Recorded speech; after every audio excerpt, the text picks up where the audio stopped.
Okay, right. Welcome, Chris. Welcome, Daniel. Welcome on the show. Welcome on the show. Podcast number 52. And, it's been a week, isn't it? It's been a bit of an exciting week. Since you just said podcast number 52, I think it's been almost 1 year since we're doing that. Do you know it might be? It might be, yeah. Yeah. Almost, like maybe 11 months. And we have actually been really good at sticking to every week doing the podcast. Yeah, now, we didn't always record it, no, we didn't. but we always sat down. We always sat down and talked. I would say 50-50. Either there was some kind of user error, mechanical error, or whatever error. But yeah. Sometimes emotional error. So we emotional error. Ended up talking without having the camera involved. But yeah, we are sticking to it. I like it. And I am defending it really. Like today, I was actually supposed to be on a photo shoot, a fitness photo shoot for the media. The New York Times. They're cool.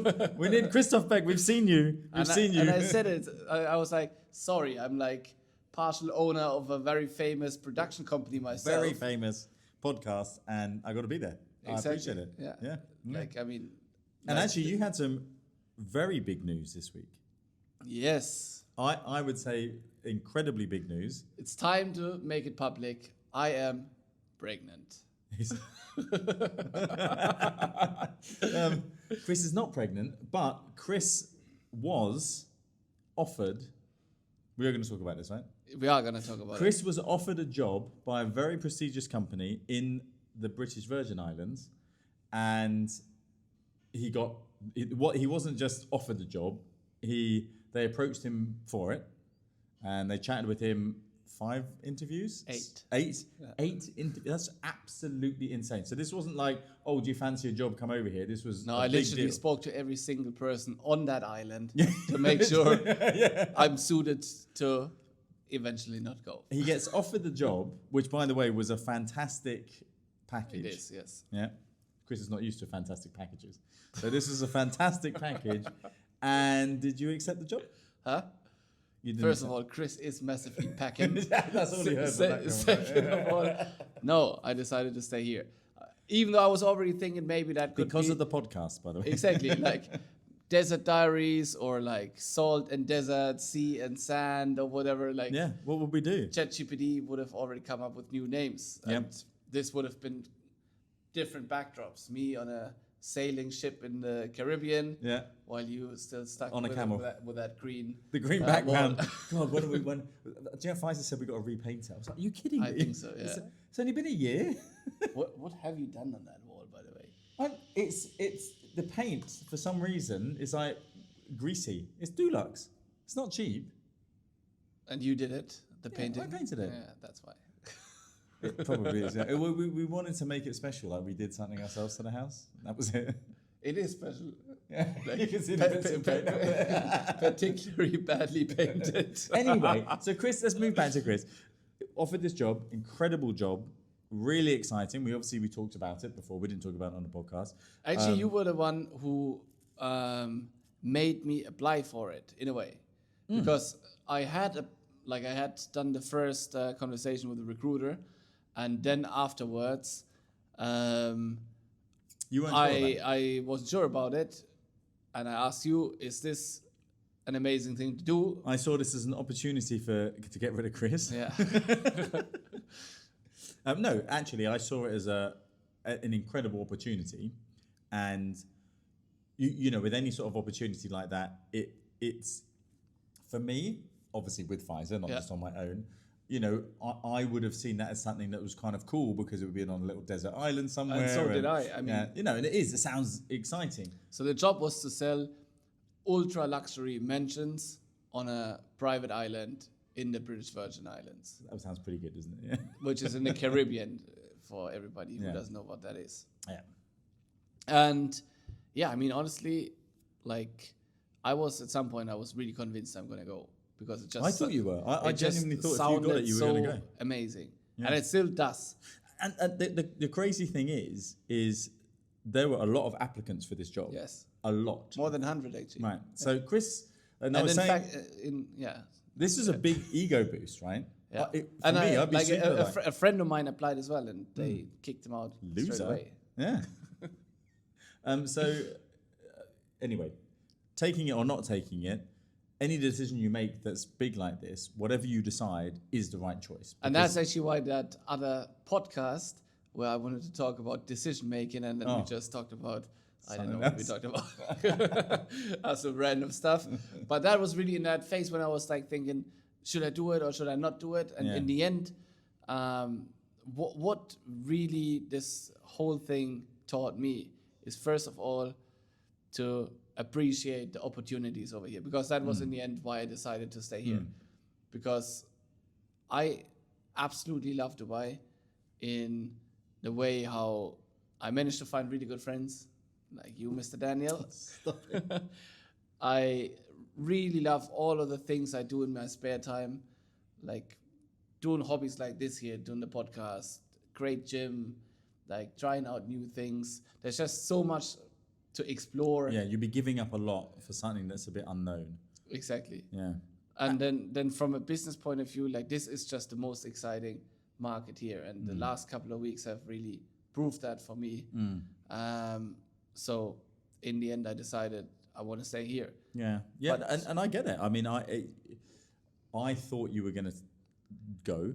I think if it would have been quicker, the whole process, because now that went over like it was 2 months. Yeah. It was a long time, isn't it? Then maybe I would already be sitting there drinking some rum and coke. Thinking this is the best thing ever. Smoking a cigar and showing some people those villas.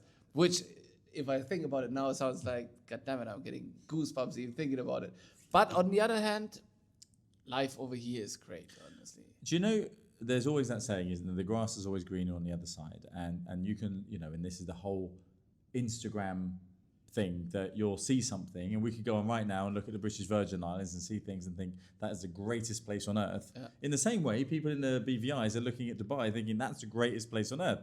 And, both have a huge potential and opportunity, but you've been working here for 3 years now, almost 3 years, really pushing this place. And so the network that I've built here, the knowledge that I've built here, like you first got to regain those kind of things at that new location. While over here, I already know how it works. Yeah.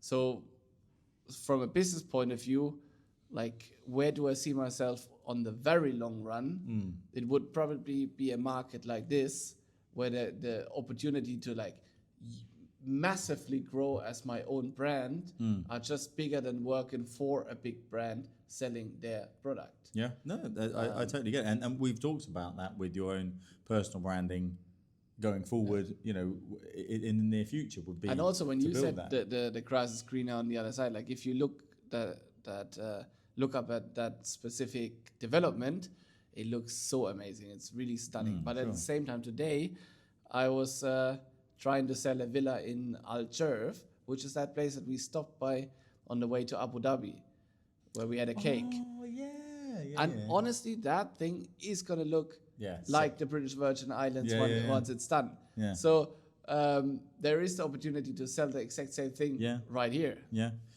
Look, and at the end of the day, opportunity is everywhere. It's all about the person that's willing to dig out that opportunity. And I just got to make it worthwhile. That's really one thing that is going to help me going forward from now, that I know those $8,000 I would have made per month as a base salary, I better fucking make that selling houses over here, because otherwise it's going to be a painful memory of what I just missed out on, Come back, we'll do another one. So Chris is... so do you know what? And the funny, we were just talking about this a moment ago. The funny thing is in Dubai, you can one day have nothing in your pocket and the next day sell something and make hundreds of thousands of dirham.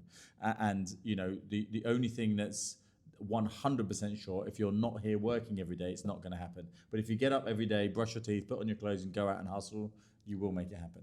Now I know what's the issue. I never brush my teeth. There you go. You got to. I got an electric toothbrush. That's why you like next level, mate. Working like on speed.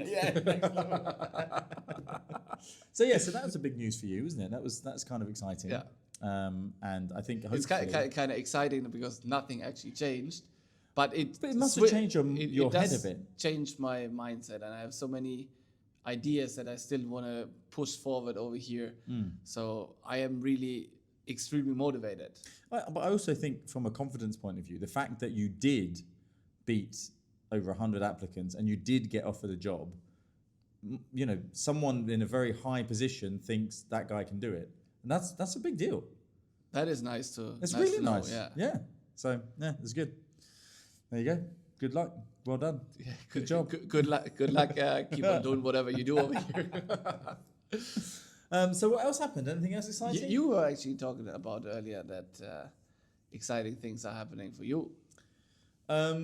Well, yeah, we did, we did another deal, and we took a very adult and sensible approach Exactly. to money. Yeah. So no, this isn't exciting at all. We had, we have our trusty Range Rover that we've had for a while, which has done a lot of miles in it, and as with many Range Rovers, it has a few issues every single month. It's like we own a car and then we have to pay a rental to the garage.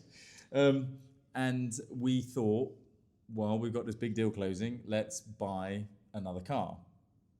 And then we got the deal closed and we're still driving. And we're like, you know what? Let's not. Let's put the money back into the business and let's, instead of, every month thinking, oh my God, are we going to close the deal? Are we going to have this income coming in? Are we going to be able to do this, that, and the other? Let's just leave the money in the bank. This is definitely, if anyone knows me, not my normal approach to things, but it is definitely an adult approach and very sensible. And yes, so that's what we did. That's not a big deal. That's like sensible. So people better send your inquiries onto this YouTube channel because Mr. Daniel here is still crying about this I'm Porsche still that crying. he's Yeah, not buying. it was gorgeous, black, red leather interior, absolutely stunning, and That's really Dubai people problems. yeah, isn't that such first world when, problems? when you make an adult decision, so you don't take company money and pump it into a Porsche. Exactly. Yeah, it's so stupid, isn't it? But anyway, so that was the only thing that went on this week. But the funny thing is now people know that next time you film yourself and they can see like the red leather seats, Yeah, you know what's happened. he's made it. Another big deal there. But do you know what though? The interesting thing is, it's like we love our car, and yes, it's got 240,000 kilometers on it now. Like we've put a lot of miles on this car. I do a lot of driving, mainly because we live in Bankhill too, and it's like 45 kilometers to get anywhere. So we've done a lot of driving. But this car's been with us for the last couple of years, and it's like become part of the family. And it was a bit sad. This guy came around to buy it, and And you're like, don't touch it like that. No, and then he said to me, I said, oh, what are you going to do with the car, blah blah blah, and he said, oh, what I want to do is I want to turn this into an off-road vehicle. I want to put, and I'm like, this what? Shut up! Poor little Maximus is not going to survive. Honestly, that car is already struggling with somebody trying to fill in gas and like just this thing is ripping off not the going to gas. survive the desert. Like it just isn't. Like he's like, I'm gonna change the suspension. I'm gonna put big wheels on it and spacers. I'm gonna make it higher. I'm gonna put all this. And I'm thinking, mate, this car every single month's like the suspension breaks, the engine, this and that. It's not going to survive. So I was quite glad not to sell it. Yeah. So the old man is gonna. He's a going to keep on going. couple Maximus of more is gonna, laps. I think if I keep him for another year, like honestly, if anyone has a Range Rover, they are the most comfortable cars on the planet. And the fact that we drive loads of miles, but in this, it's like sitting in an armchair. It's lovely. It's just a very armchair that breaks all the time. Yeah, an armchair that needs to be like repaired every week. Literally or every month. If we go 1 month without it being repaired, we're like, oh my God, that's amazing. What a great car. Something's off. Yeah. Like by week 3, you're already being cautious, going like over the speed bump because you're like, it's about to happen. You can ask Faisal. I drive that car and I'm like, what's that noise? Hold on, don't say anything. What's that noise? Dog, dog, dog. Oh my God, is it? It's literally like that. That's Actually, when I was, I think 16 or 17, my parents gifted me a scooter, like an electric scooter, and so the shop back home in our hometown, they already have that suspicion that this guy is just buying the scooters, taking out all of the parts, putting like really cheap ones and used parts, and just sells off the new parts. Really? Yeah. But since my dad has no idea about like engines or whatever, so like we just got that scooter, but that thing kept on breaking down. So what actually my parents thought it would enable me to like go to places autonomously and they don't have to drive me all of the time, ended up in them having to be at home waiting for my call to pick me up wherever the scooter broke down again. And then we had to like figure out how the scooter gets back to the shop. Why did it keep breaking down? I don't know. Every single time there was some issue. Shit. Like, and then you always had to like after the winter it was usually completely broken. Like when you didn't use it for like 2 months, that thing was just It was off. like giving up. It was dead. then you bring it to the shop, guy brings it back, poof, again after 2 weeks. Wow. And you know, I'm in the countryside, so it's not like Yeah. like you just hop into the next underground and drive back. You're There's no in the public middle of transport. nowhere. So your parents need to pick you up in whatever bush you just park this fucking scooter. Hoping someone steals it. Just get rid of it. Exactly, So at least the insurance comes in and gives you back more money than those old spare parts. Do you know that I miss riding a motorbike, and I was toying with the idea of buying a motorbike. So deep down, you just didn't invest the money into the Porsche. No. because But now this is you're the problem. also As soon as there's a gonna little get bit of Harley money, I'm like, Davidson on what top. can I spend this on? And Triumph do. I mean, I love Triumphs, and it's British make, obviously. And Obviously. you know, the Triumph Scramble looks really nice, and they're not that expensive. And I thought I could get one of those out here, but it's convincing Pfizer. She said no. I mean, straight up, no. The CFO said no. The CFO, COO, COO of everything, the boss, she said, absolutely not. You're going to kill yourself. Just ask an investment advisor like me. Yeah. I would say, yeah. Yeah, exactly. Yeah. That's What do you think, an Chris? asset Yes. class you gotta have in your portfolio. You need another depreciating asset. Please get the bike. So yeah, that's not going to happen. But when we do go to Nepal in February, then we will. I'm going to hire a bike then. That's a good thing. So you can have a little bit of fun over A there. little bit of fun. and then Hurt myself a little bit, then come home. exactly. Yeah. And hospitals are way cheaper out there. So if something does happen, it'll be fine. And Actually, sorry. Do you finally have health insurance now? Or? No. Do you know what? I caught myself on the door earlier.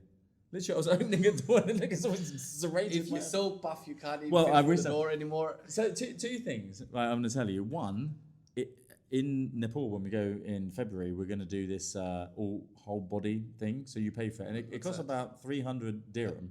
But over there, that's like loads, and they do everything. Your blood, they do your CT scan. You get the I thought whole you're getting lot. plastic surgery finally. Yeah, finally. Your hair transplant. I'll come back with a full beard, massive, big broccoli haircut. So yeah, I'm going to do that. But no, the other thing I was going to say is, oh shit, I've forgotten what it is. Literally, I was like, two things. Number one, number two, I About forgot. being too big. Oh, So are they gonna put you on TRT? so fed up with the fact that we work out 4 times a week and I'm not losing any weight. And it's driving me crazy. And I know what you're going to say. Eat a fucking protein bar. That's what I'm saying. 80% of it is food. But it never used to be. As I'm getting Back in the days, it was only 20%. older. But I do find It is like that, yeah. Yeah, as I'm getting a bit older, it used to be, right? If I was like, I want to lose, I don't know, 5 kilos, I could do it in 2 weeks. I'll just eat a little bit better, crush it at the gym, bam. Now I'm finding, what? Like, where's it? Yeah. Why? And it's super annoying. And also, like, when you're like 22 or whatever, like I was eating McDonald's all of the time. I had nothing healthy ever, Didn't matter. and I was still in good shape. Yeah. Now, if I would eat like that, You I would look be at a fat McDonald's, as you're like, fuck, honestly. Yeah. And pasta is my favorite thing Same, on earth. yeah. Oh my God. As soon as I eat last Pasta night we had with pasta, I'm like, some cream sauce. That's really my thing. It's so frustrating. So because we're cranking it. Crank is a place. Every other day. And like today was a stomach class. It's brutal. Stomach. Yeah. So So cool. you ate pasta there. Yeah. So, and it is I love it. It's absolutely the only thing that's a bit strange, it's all women. Okay. Like literally there's like, I don't know. Doesn't sound bad. I said 4, 8, 12, there's about 12 people in the class, full classes, I'm the only guy. How So- come, Daniel? It just happens like that. So we do the core class, which is just that, the booty builder class. Maybe if you would just do actual workouts, Because apparently, then the whole concept of eating would be easier as well. true, because we do the booty builder because Pfizer says I look like Gru. So we do that, and then we do the shape class, which is brutal, but that is weights. That's all weights, loads of press ups and tricep dips, and it's just it's hard. But I really like that. And then we do this other one, which is called Stride, which is 30 minutes on the bike and 30 minutes weights. Okay. Dude, that is... Like those kind of workouts really always remind me of this one meme that I've seen, where it says like mid-aged women doing everything to avoid an actual workout. No, these are, it is brutal. Like, it is absolutely brutal. I love it. But do you know what I have got back into again, which I hate myself a little bit for doing? Paddle. Yeah, Oh, but that's amazing. Oh, it's not. No, it's not. It's only amazing for anyone who hasn't played a proper racket We were sport. about to be like paddle professionals. Well, of course, because paddle's for mediocre tennis players. It drives me crazy. But anyway, I'm back into that again because I have to be. You're supposed to come Fridays, 2:00. Already found an excuse, right? So I know you were like, "Oh yeah, I'll come." I was gonna. no, book you the slot. I actually want to play paddle. Like Then I come. love it, huh? Fridays. Let's go work. Networking. Huh? 20 other people there. Network. Yeah, well, 18 other people there potentially who want to buy off-plan properties every week. Sorry. Real facts. Yeah, facts. Okay, yeah. Say less. I'll announce it to my company. So listen, I need to be part. No, but it's true. It is true. Yeah. Yeah, and at the end, it's not just them. They're going to speak to. I know the greatest guy, Chris. He does off-plan German, but He can't really play paddle because he's focusing on work so much. Work so much. This guy's got so much knowledge Yeah. that he can't even comprehend the paddle anymore. There you go. Do it. Well, the only thing so I went there, played the other day, hurt my foot. Then it got better, and I hurt it again. So I think I've just got an injury on the foot. And they've got these things, these protein balls. Have you seen those that you eat? Yeah, they're full of sugar. Are they? Yeah, it's like unhealthy shit. Really? Yeah, they write protein on the outside, but it's like they were delicious. Eating gummy bears that has like 3 grams of sugar of protein per 100 gram. It was so good though. 55 dirham. Yeah. For 3 little balls. I'm like, that's ridiculous. That's what the mid-aged women have after their workout. 400 calories in protein bowls. Actually, at Crank, and this is 100% for anyone that wants to go to Crank, they have the best smoothies I've ever tasted in my life. 80 dirhams. 50 dirhams. That's so crazy. Like sometimes, unfortunately, I still convert things into euros. It's like 10 euros, isn't it? Is that more than, it's like 12 euros for like some compressed fruits. No, there's none of that. It's chocolate whey protein. Okay. Peanut butter chocolate. I get them to add some creatine in it, and that's it. But it's and a few other things. But once you're used to it, like over I here, can't get away from it. then you just think that's normal as well. Well, also we split it, so it's pretty big. So we share one. So when you think about it, it's 25, which is that's doable. That is doable. Every single but time. I feel like I have this one friend. He grew up over here, so his idea about what's cheap is so different than for me. Oh, I'm sure. Who just moved 3 years ago. Like for example, he's like, "Oh wow, look at that! The Oktoberfest is free." I'm like, "What does free mean?" Like the actual Oktoberfest in Munich is free as well. Right. You just walk in and then you just lose all your money because the drinks are expensive. Yeah. But over here, it's in a damn restaurant. So going into that restaurant is completely for free. But like in my opinion, it should be for free all of the time. But for Dubai people, it's like, wow, you're allowed in the restaurant for free? And then the beer, which is half of the size as the ones in Germany, like this. is the same prices there. So you end up leaving the place with at least 200 euros less. do you know what though?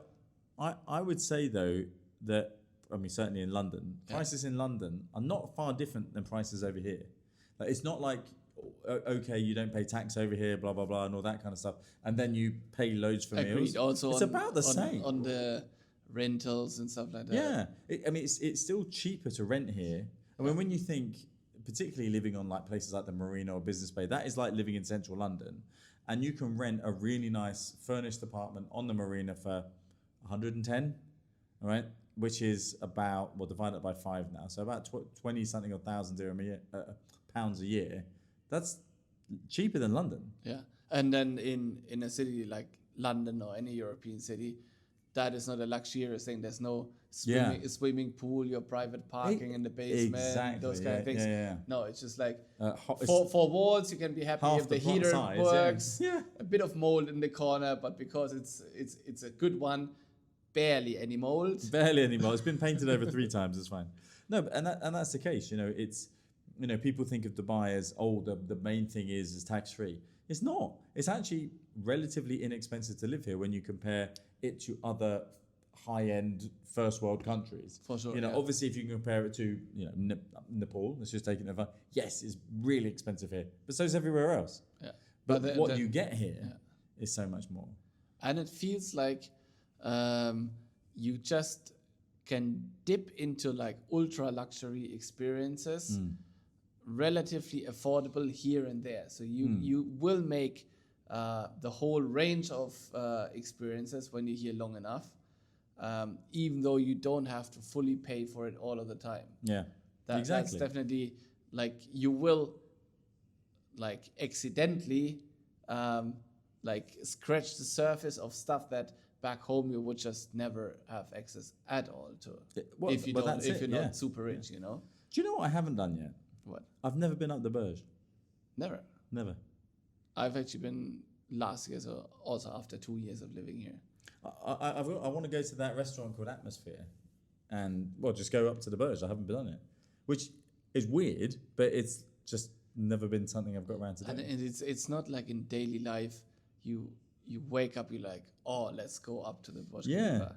And I think here's the other thing is when you're working here, I mean, particularly in our industry, but I would say in almost any industry, you're working all the time.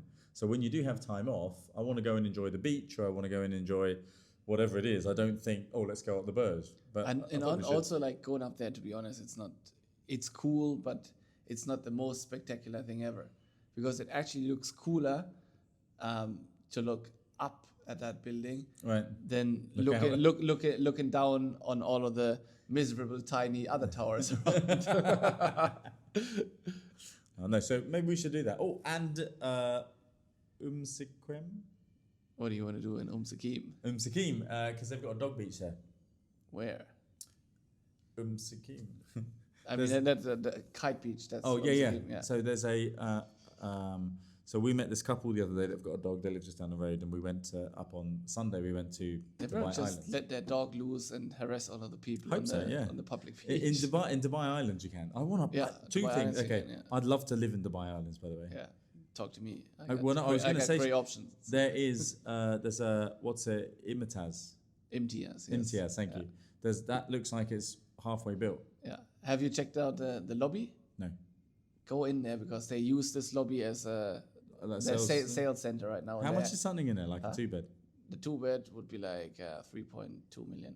Okay. How much is studio? Huh? That doesn't exist, unfortunately. 1 bed? The 1 bed is like in that one like 2.2 million.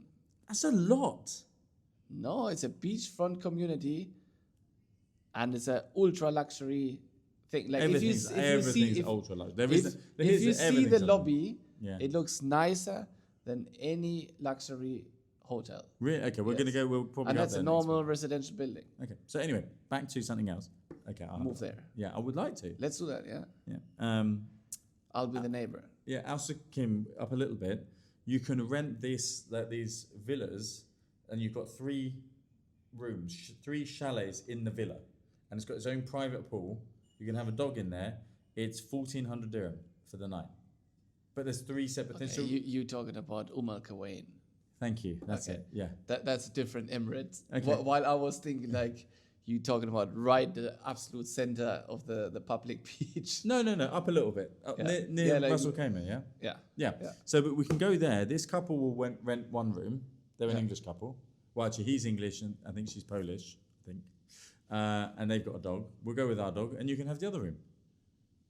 Do I need to bring a fucking girl and a dog? Well, maybe a girl, but you don't have, the dog is, up to you. But it's relatively, and we'd go up there with some barbecue and some drinks. That'd be a great I'm evening. down for that, yes. Yeah, I know you would be. I think it'd be rare. And this couple are really nice as well. You'd like them. Yeah. So sounds like a plan. Yeah. We were gonna book, Pfizer and I thought when we closed this deal, as always, let's go and do this. And we called the. And now you spend all of the market Well, now money it's on gone back in. marketing and whatever. Yeah, I know. Back in the business, Mr. Sensible. We looked at Movenpick.